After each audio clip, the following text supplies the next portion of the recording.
prazer.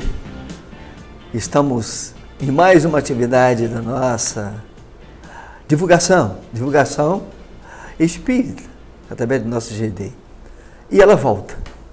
Está conosco a nossa querida Fátima Moura, que é médica, que participa no movimento ativo frequentemente e que tem tanto feito ajudando quanta gente. Obras que tem recebido, não só mediúnica, mas também das suas atividades mais diversas. Boa noite, Fátima Moura. Boa noite, Giovanni. Nossa, eu fico assim muito feliz, né? Na realidade, a gente tem tentado fazer aquilo que melhor nos cabe. Né? E a gente estamos nos esforçando para que a gente possa realmente cumprir com galhardia. Eu gosto dessa palavra, porque no espiritual eu gosto muito dessa palavra, galhardia. Cumprir com galhardia aquilo que é determinado para a gente fazer, né? Vamos caminhando, estou tentando fazer o meu melhor. Aliás, você é uma das inauguradoras dessa atividade nossa. Sim, é verdade. E muito feliz porque eu estou vendo que o trabalho está assim, rendendo bastante frutos, as pessoas assistem os vídeos, comentam com a gente. O trabalho é assim, primoroso pelo esforço de se fazer o melhor. Né? Desde a técnica, desde tudo que o pessoal está fazendo aqui, a parte técnica, né? Desde os assuntos, desde o envolvimento. E isso a gente precisa plantar essas sementes todas que a espiritualidade está deixando aí para a gente realmente semear. Você está falando isso, eu imagino a equipe de companheiros espirituais que nos ajuda. Nossa. Que a nossa equipe física é pequena. Sim. O Nelson, que é o nosso produtor, arranjador, empresta o lar dele, a casa dele vira um estúdio. Com muito carinho, né? Montando esse estúdio aqui para fazer um trabalho bacana, bonito, né? Para que as pessoas possam ter o melhor. Né? E a equipe espiritual que está muito interessada nessa divulgação também, muito interessada que esse trabalho traga a luz, né, para as pessoas, para todos nós que estamos assim, o tempo todo estudando também, conhecendo e descobrindo. O objetivo nosso, como você sabe, todos os companheiros que acompanham essa atividade, é mostrar a doutrina espírita, facilitar a compreensão. Facilitar, esse termo é bem interessante, né? Fugir de todo esse processamento religioso, como muitos colocam aí fora, uma coisa como se num gueto, como se numa coisa separada. Esquecendo que a doutrina espírita são leis do universo. Sim. São leis divinas. Como é que você diz isso? Tudo que você, ao ler o livro dos Espíritos, você vem bem prestando atenção, você vê a profundidade da resposta dos Espíritos. Sim. Porque esses Espíritos não decidiram porque podem decidir. Atualíssimos, né? Claro, atualíssimos. Até os dias de hoje, você pega o livro, qualquer livro kardecista, ou livro doutrinário, por assim dizer, melhor, não kardecista o livro, e você vê que as respostas são extremamente atuais. Se você pegar o livro dos Espíritos, é impressionante. 1857 foi organizado pelo nosso querido Allan Kardec, e ele está mais atual do que nunca. Mais atual do que nunca, com certeza. E tudo aquilo que você lê ali, mexe conosco. Mesmo aqueles que não aceitam, que dizem que não aceitam Deus. Dá para pensar, né? Dá para repensar. Mas que ele não queira. Dá para pensar. Agora imagina você que é médico, você que tem um contato nas atividades mais diversas e atualmente está participando no MAP, né? Movimento de Amor ao Próximo. Sim, né? Movimento de Amor ao Próximo. Um trabalho incrível que vocês fazem lá e que quantos têm sido beneficiado. Muita e gente. Acompanhando as atividades suas e dos companheiros do MAP, nós participamos lá pela Rádio Rio de Janeiro, você conhece bem as atividades, sabemos, inclusive lá no MAP tem programa lá na rádio também. Sim. E essa sua atividade por lá, ultimamente me chamou a atenção, em sua atividade mediúnica, um livro que tem por título, eu estou com ele aqui do lado, que chama-se Minha Escolha Viver. Sim. Esse livro não só me chamou a atenção, mas ele é altamente objetivo com relação às lutas que as pessoas vivem em seu dia a dia, em seus problemas interiores, que somente ela e Deus que sabe. E aqui você retrata uma história de um jovens, né? Sim, onde sim. Um deles se faz passando por uma experiência muito sofrida.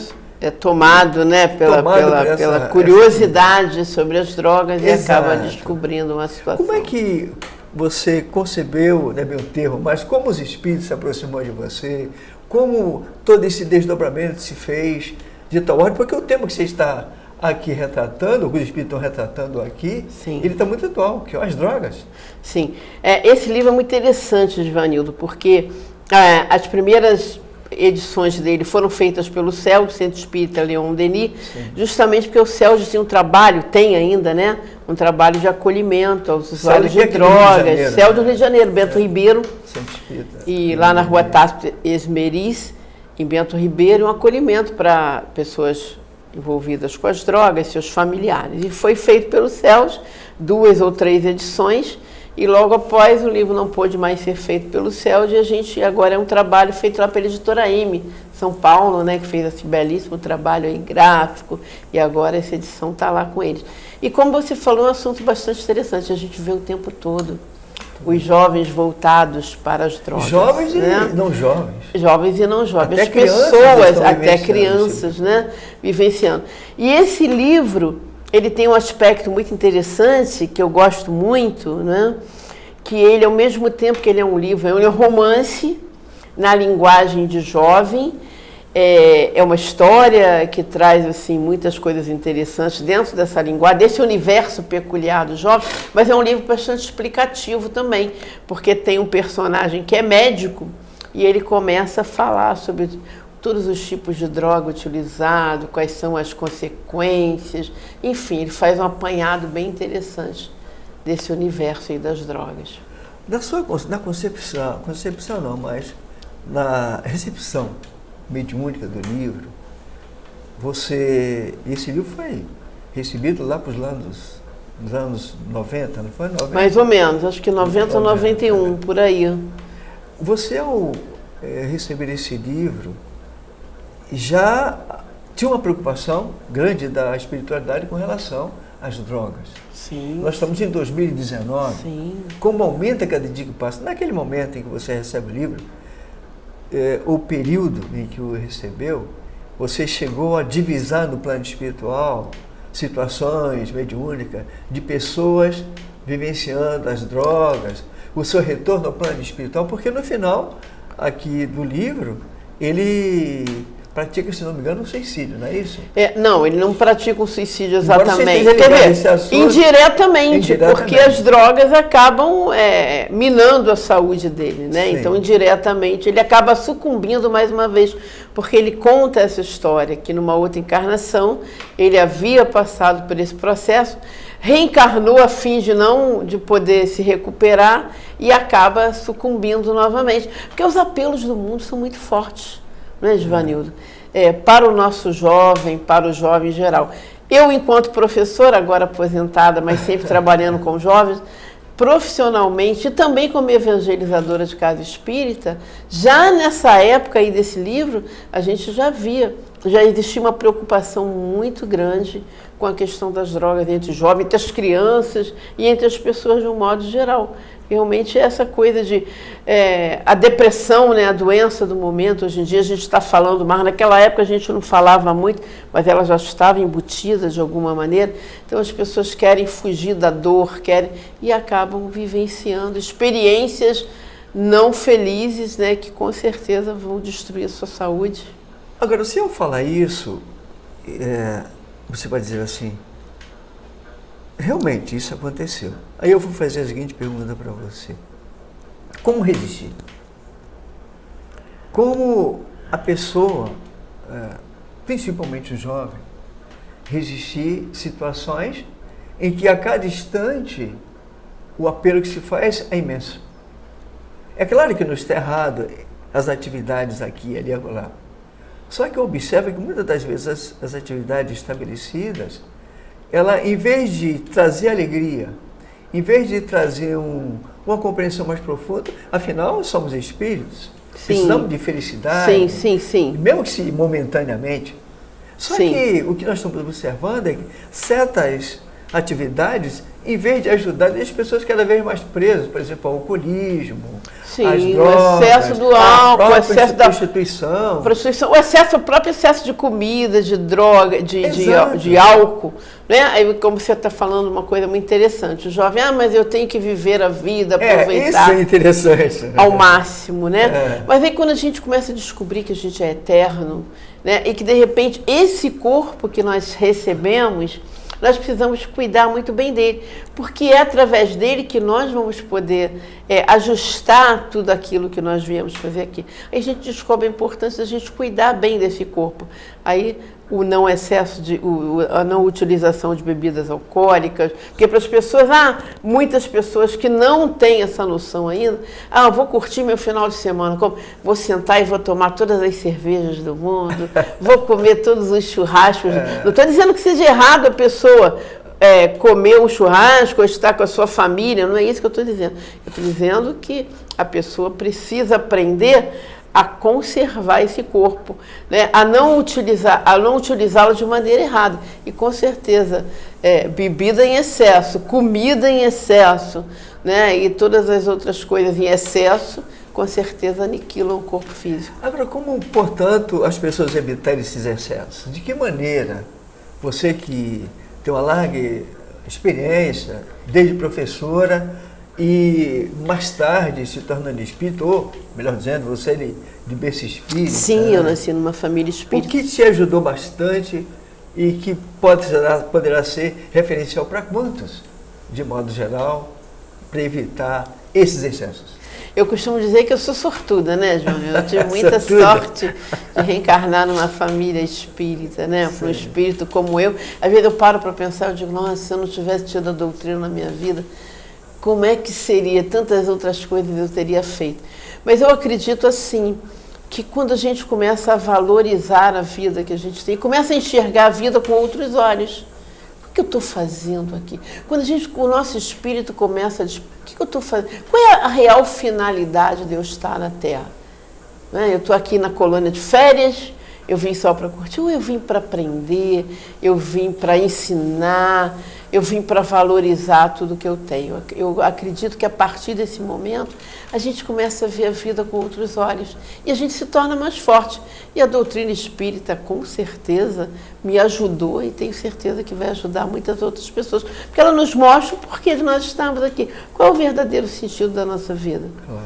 É nós acertarmos tudo aquilo que a gente não errou, né? Aquela coisa de, somos, erramos, vamos fazer. Não, aquelas coisas que a gente não sabia fazer direito naquela época e agora nós temos a oportunidade de refazer, de poder repensar todas essas coisas, né? E a gente vê aí esse jovem, trabalhei muitos anos com jovens dentro da escola, e a gente via aquelas famílias desregradas, né? A falta de interesse. Agora mesmo eu vinha conversando com uma senhora quando eu vinha para cá, e ela falava exatamente disso.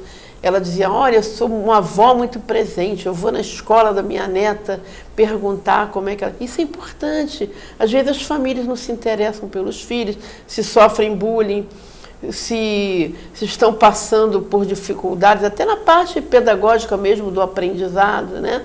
Aí as pessoas estão muito voltadas para a televisão em excesso, para as conversas desnecessárias, e as pessoas não olham no olho do filho e perguntam, meu filho, como é que você foi hoje na escola? Meu filho, como é que está a sua vida? Meu filho, você precisa conversar alguma coisa? Meu filho, você é feliz? E a gente precisa conversar.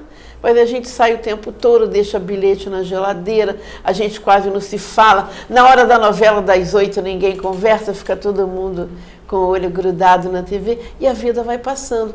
E aqueles espíritos que trazem muitas vezes aquela necessidade de ajuda, de poder contar com a ajuda dos familiares, das pessoas que estão à sua volta, ficam sozinhos nas suas dores. Não tem direito com quem conversar, com quem se abrir. Às vezes os pais não oferecem a oportunidade da religiosidade, de trabalhar essa religiosidade, de levar a qualquer lugar que seja.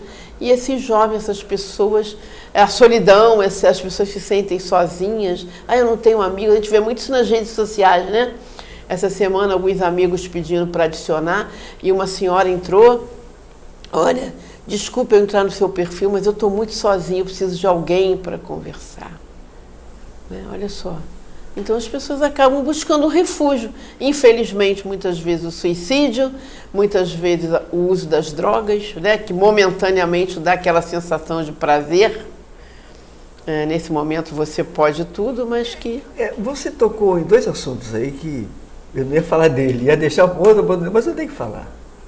Primeiro, eu outro dia lendo um artigo de uma psicóloga, terapeuta, não consigo lembrar o nome dela, onde ela chamava a atenção das crianças que estão sendo condicionadas o tempo todo ao computador. Ao computador, excesso de computador. E aí, essa meninada cria-se dessa maneira, nesse processo educativo, mais tarde tornam-se adultos altamente condicionados ao que está levado no computador.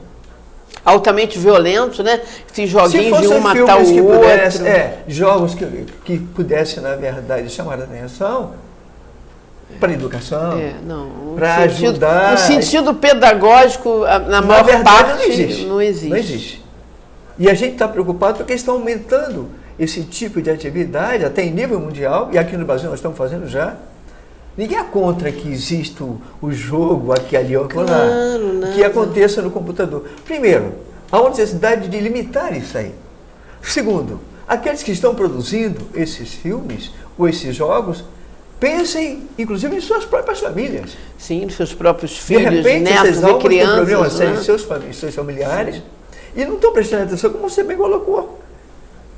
Essa coisa é uma série que a gente imagina, para dizer um fato interessante, que aconteceu em nossa família, com o nosso neto. O nosso neto, o tempo todo ali no computador, e um dia desse ele está conversando com alguém. E eu não sei quem é esse alguém. Ah, sim, e tal. O resumo da história. Ele está falando com tem 8 anos, falando com um menino de 7 anos no Recife. Sim. É seu amigo? Não, está na rede. Rapaz, presta atenção. Eu dizendo para ele, mas falando como espírito. Ou seja, aí eu entrei na história, interferi e perguntei, meu filho, você está falando com quem? Ah, está com quem? Eu estou com a minha irmã aqui de 5 anos e seus pais. Ah, meus pais saíram. Sim. E assim está acontecendo pelo mundo afora. Os adultos não se preocupando com essa necessidade da educação. Você que está tão bem falando disso aí, o que você acha? É complicado e acho que é preocupante também, não é, Givanildo? Os pais, o que a gente ouve o tempo todo de relatos de pais, né? A gente enquanto educadora, a gente enquanto espírita, a gente enquanto psicopedagoga, eu trabalhei muito tempo como psicopedagoga clínica também, e o que os pais colocam para a gente? As pessoas saem, hoje em dia as mães trabalham, saem de casa também, os pais trabalham, e as mães acham, não, o filho está lá no computador, deixa ele estar tão quietinho lá. Tão quietinho. Então, naquele momento, a mãe fica mais à vontade, porque acha que o filho está ali entretido. Mas olha só o perigo de tudo isso, como você colocou do seu neto, e as outras, acontece o tempo todo com as outras crianças. Muitos loucos, desequilibrados, pedófilos, pessoas mal intencionadas, estão na rede também. E se aproveitam, né? A gente já passou por isso, né? O nosso perfil estava lá, escritor espírita, então a gente lançando livros infantis, já aconteceu de algumas pessoas mal intencionadas se aproximarem do nosso perfil, porque sabia que era um perfil que crianças iriam olhar. O escritor infantil, tem livrinho infantil, olha só. É louco a gente falar disso, é complicado, mas é verdadeiro. É claro que o nosso neto não gostou, de 8 anos, mas aí eu comecei a conversar com ele, presta atenção. Isso não foi uma criança. Sim. Isso foi um adulto se passando por uma criança, claro. E a gente você está vendo o perigo? Todo. Aí ele começou, embora com 8 anos, ele começou. O senhor tem razão, vô. Levou ele a refletir, né? E aí quando eu falei para ele como espírito. Sim. Você está falando com uma criança, tudo bem, mas ele é espírito. Sim. Teve muitas vidas, está restringida naquele momento, em função do corpo físico, mas a essência de espírito, todo o desdobramento como espírito está nele. Sim. E ele tem condição de, por si só, ir divisando as situações. Tanto isso é real que ele falou assim, Você tem razão, amor. Eu acredito que você o levou a refletir. E os pais precisam prestar atenção nisso. A gente fala disso o tempo todo, nas palestras, nos trabalhos que a gente faz com os evangelizadores, nos trabalhos que a gente faz ligado aos pais, família. Preste atenção nos seus filhos. Preste atenção no que seus filhos fazem, nos amigos dos seus filhos. Isso, bem lembrado. Com quem os seus filhos convivem? Mas é um amigo da escola. E daí? Quem é? Mas que amigo é esse? Que amigo é esse? Não é? Quem é esse amigo? Vá visitar essas famílias, procure saber quem são, faça amizade. Não se acomode com essas explicações das crianças. Ah, não, é o meu amigo, eu gosto. Quem são essas pessoas? Porque tudo isso faz parte dessa questão educativa e de tudo que essa criança vai saber também.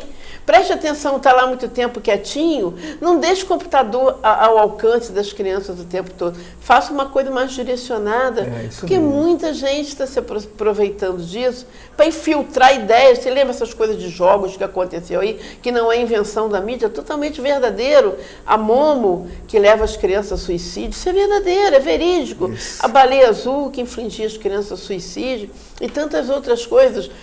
A brincadeira lá do Charles, que era, botava o copo, instigando as crianças a botar copo e fazer. Eu vivenciava isso dentro da escola. E as pessoas diziam, nossa, mas isso é mentira. Não, não é. Eu tinha aluninhos na época, eu lecionava, e os meus alunos, professora, vou fazer a brincadeira, o que é isso? A gente põe o copo, põe o lápis e o espírito. Por que você sabe? Eu não sei nada, mas na internet mandaram eu fazer. Olha. Aí chega na escola, o outro manda prender a respiração e ver como é que é o outro lado da morte. Aí, às vezes, o cara não tem tempo de retornar e acontece, realmente desencarna. Então, a gente precisa estar muito atento aos nossos filhos, aos nossos netos, às crianças que conosco convivem. Eu tive que falar com minha filha. Olha, você precisa prestar atenção nisso aí. Sim, é mais do que importante, né? Está atenta com relação a isso aí. As crianças são alvos fáceis, exato, né? Os jovens também, e essa coisa de infiltrar ideias, vai conversando aos poucos.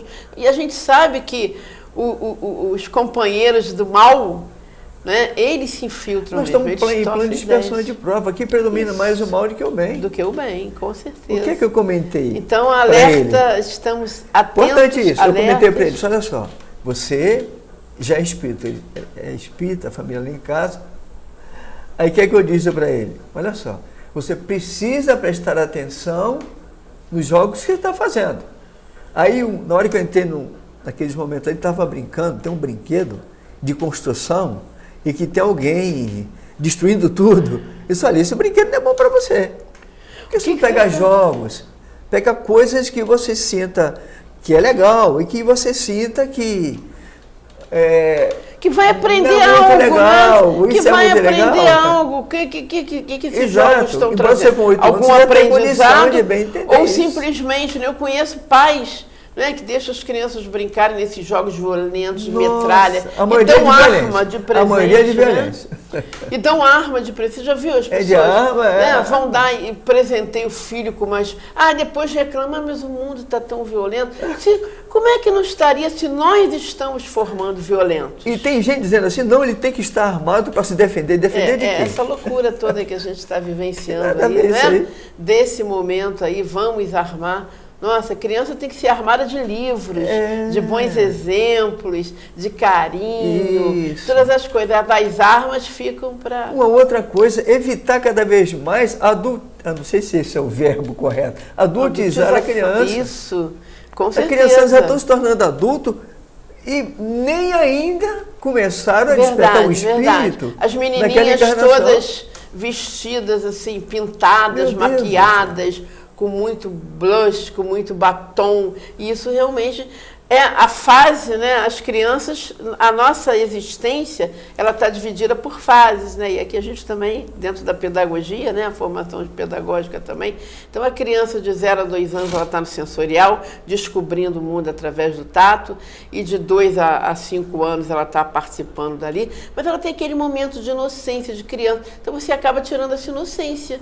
Né, vestindo a criança como adulto, pintando e passando batom e pintando as unhas, né? Isso não é coisa concernente ao mundo de uma criança. Isso vai despertar na criança outros pensamentos. Agora, se imagine ser um espírito comprometido por esses caminhos. Pior Ele reencarna, pior ainda. trazendo traços daquele período.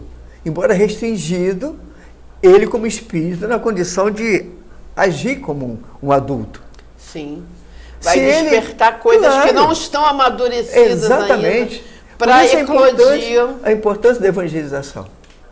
A importância na casa espírita cada vez mais se fazer não como num gueto religioso. Nós não fazemos isso. Muitas vezes o pessoal não compreende muito bem e faz assim. Você precisa ser espírita, não é isso. É compreender como espírito. Quando ele passa a ter essa consciência, ele passa por si só. E o livro dos Espíritos, discernir melhor. Nosso livro dos Espíritos, onde se baseia todo esse trabalho nosso, que é o próprio Evangelho, a nosso ver, com uma profundidade incrível, faz com que a gente bem entenda você como espírito. E você falou uma coisa muito interessante, a questão da evangelização. Eu tenho, assim, observado com muita tristeza que muitas casas espíritas não estão trabalhando a questão da evangelização. É mesmo? E muitas mães, depois de palestra, que a gente faz muita palestra direcionada ao mundo do jovem também, a educação do momento e tal, essas questões de drogas e tal, muitas mães vêm nos falar, ao final de palestras e outras situações, que muitas casas espíritas estão fechando a evangelização de jovens por causa de falta de quórum. Olha aí. Né? O jovem não está sendo incentivado a frequentar a casa. O jovem de qualquer outra idade, mas o jovem especificamente. Mas o jovem, porque quando é criança, você consegue levar, você consegue deixar o teu filho ali, você consegue exercer algum tipo de influência. Mas quando começa nessa idade de 11 para 12 anos, pré-adolescência, aí ele diz para o pai, não, eu não quero mais ir, eu não vou. E a mãe simplesmente concorda, não leva a lugar nenhum, não oferece nenhum tipo de religião, não fala de religiosidade, e as crianças acabam se criando totalmente terrível isso. Soltas de qualquer fundamento, né, que possa mostrar para ela qual a importância real da vida. Uma coisa que o pessoal está esquecendo, não é adulto ainda. Não é adulto. Se você está sob a nossa orientação, você vai fazer aquilo que nós estamos orientando. Claro. Por isso a importância da evangelização, desde a criança, quando ele chegar nesse período, você já tem sobre ele toda uma coordenação, todo uma espécie, não é nem falar de dominação, mas todo um processo de envolvimento psíquico espiritual. Nós não somos responsáveis pelos espíritos que estão sobre nossa, reencarnaram sobre nossa responsabilidade, que fizeste do filho que eu te confiei. Está lá? Então, a gente tem que oferecer o melhor. Se quando ele se tornar adulto, olha, eu mudei de religião, eu não quero mais frequentar isso, não importa, mas você fez a sua parte, você ofereceu o seu melhor. O melhor que você podia oferecer naquele momento. Se ele mudar de opinião, paciência. Já estamos adultos, ele já sabe. Estamos adultos, não é? Agora, quando ainda não nessa situação... Não, é dever. É dever dos pais levar os filhos a algum tipo de evangelização na casa espírita, no templo religioso, na igreja evangélica, no templo budista, seja lá onde quiser. Onde for. Mas que fale que Deus está acima de nós, que existe um algo mais, que a vida não é um tênis de marca, que a vida não é uma roupa bonita que a gente veste, que a vida não é mais feliz quem mora num apartamento de frente para a praia, né? E aí quando esse jovem, essa criança se torna um jovem e ele não consegue obter aquilo tudo, ele acha que ele está fora dos padrões. Aí justamente ele vai para o campo das drogas, ele se suicida, ele entra em depressão, porque ele se sente desqualificado. Né? Ele tem uma noção de que para ser feliz ele precisa de coisas materiais. E na realidade nós não precisamos. Isso aí é só um adendo, é um complemento. Famílias que podem oferecer coisas de material, que ótimo. Mas nós estamos na vida para crescer em espírito. Aliás, você, nesse livro, né, Minha Escolha é Viver, né, da Fátima Moura, aliás, vocês já estão sabendo que certas vezes já comentamos aqui também de Esperanto. E Evangelho Espiritismo e Esperanto também.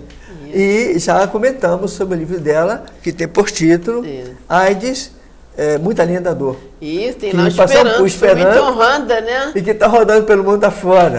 Fiquei muito honrada da comunidade esperantista ter feito, né, na sua pessoa. Já foi comentário, inclusive, em revista da foi Rússia, comentário, no outro vídeo a gente fala sobre isso, é o aidoso Transladolor, né? Aidoso Transladolor. Né? que é um trabalho assim que eu fiquei muito honrada e acho que o livro está levando E que está pelo mundo afora, chamando a atenção. Isso é maravilhoso, isso é maravilhoso. E isso já é um outro assunto que a gente vai comentar em outra oportunidade. Que ótimo. Para então, bem concluir com esse livro, né? Minha escolha é viver. Isso. E que a nossa escolha seja sempre viver. Exatamente. E onde chama a gente... atenção dessa doença que virou epidemia, que é as drogas. As drogas. São as drogas pelo mundo afora. A gente vê jovens aí, muitos jovens, dentro das comunidades, né, que as pessoas... mas não consegue se acabar com isso. Porque aqueles jovens fazem dos seus heróis aquele que ganha dinheiro fácil, aquele que no final do mês está cheio de dinheiros, mesmo vindo dessa venda ilícita, sim, dessas substâncias, né? E a gente precisa realmente modificar tudo isso. Já tem um trabalho bem bacana, a gente sabe que existe dentro das comunidades, através da arte, sim, que é um trabalho bacana também, né? Através do teatro, da música, da arte de um modo geral. E a gente precisa mostrar para esses jovens que a vida é um espetáculo de rara beleza, mas que a gente precisa agradecer por ela a Deus todos os dias. Nós queremos agradecer a tua participação. E essa atividade desse livro, né, falando das drogas, mostra o quanto o plano espiritual está preocupado também com isso, né? Não é somente encarnado, não. Eu fiquei muito honrada também de ter feito esse livro. É um livro que a gente tem uma procura bastante grande, é um livro que a gente trabalha muito nas escolas também. Sim. Estive numa feira de livro tem 20 dias, no colégio onde eu frequentei, o SEJA, e é um livro que a gente trabalha muito entre os jovens, a questão das drogas, né? A gente precisa conhecer para poder ter mais consciência de se afastar. Então é isso, ao mesmo tempo é um livro doutrinário e é um livro explicativo também, que tira a venda dos nossos olhos. E também perante os pais também, né? Às vezes o pai acha, aquele filho mais tímido, aquele mais... Não, na realidade esse jovem era o mais extrovertido. Então os pais precisam estar sempre prestando atenção, conversando, olhando no olho, querendo realmente saber como é que esse jovem que está sob a nossa responsabilidade se sente, como é que ele está, como é que ele vive. Meu jovem, nós estamos terminando nessa atividade que você vai ser convocada para outras atividades. Dio Caiesu, Meruvim, Deus Jesus te abençoe, em Esperanto. Amém. E até outra oportunidade. E agradeço muito. Um abraço a todos os amigos. Até outra oportunidade.